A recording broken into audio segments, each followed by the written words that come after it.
আমরা ফ্রিল্যান্সাররা যেসব মার্কেট প্লেসে কাজ করছি আমরা জানি কি কোন মার্কেট প্লেসের অরিজিন কোথায়। তাহলে চলুন এক রোজের আজকে জেনে নেই 5টি মার্কেট প্লেসের অরিজিন এবং কত সালে তার যাত্রা শুরু হয়েছে। প্রথমেই যদি আমরা চিন্তা করি সারা ওয়ার্ল্ডের যতগুলো ফ্রিল্যান্সার মার্কেট প্লেস রয়েছে তার 1 নম্বর অবস্থানে রয়েছে ফাইবার। তাহলে এই ফাইবারের যাত্রা শুরু হয়েছে 2010 সালে তেল আবিব ইসরায়েল থেকে। 2য় নম্বর অবস্থানে রয়েছে বর্তমান 2023 সালের রিপোর্ট অনুযায়ী তার অবস্থান হচ্ছে টপটেলও 2010 সালে যাত্রা শুরু করে ইউএসএ থেকে।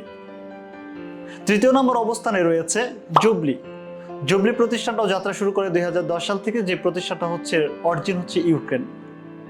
একইভাবে করে আমরা জানি আরেকটি মার্কেট প্লেস রয়েছে যেটা আমাদের বাংলাদেশিদের কাছে অনেক বেশি প্রিয়, freelance.com।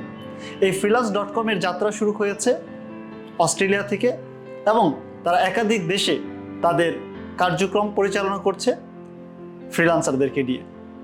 এবং সেই সাথে আমরা জানবো একেবারে আরেকটা আমাদের জনপ্রিয় মার্কেট প্লেস রয়েছে আপওয়ার্ক।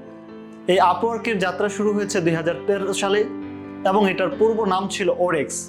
যারা বাংলাদেশের একেবারে অনেক পুরাতন ফ্রিল্যান্সার ভাই বন্ধুরা রয়েছেন তারা অলরেডি ওডেক্সের সম্পর্কে জানেন।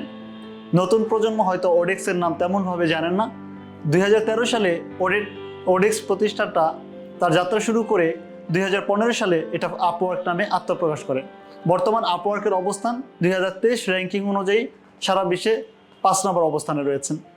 এই প্রতিষ্ঠানগুলোর সাথে আমরা সারা বিশ্বের যারা ফ্রিল্যান্সার রয়েছে ফ্রিল্যান্সার কমিউনিটি কাজ করে যাচ্ছে তাদের ক্যারিয়ার তৈরি করছে। সবাই অনেক বেশি ভালো থাকবে, সুস্থ থাকবেন। আসসালামু আলাইকুম।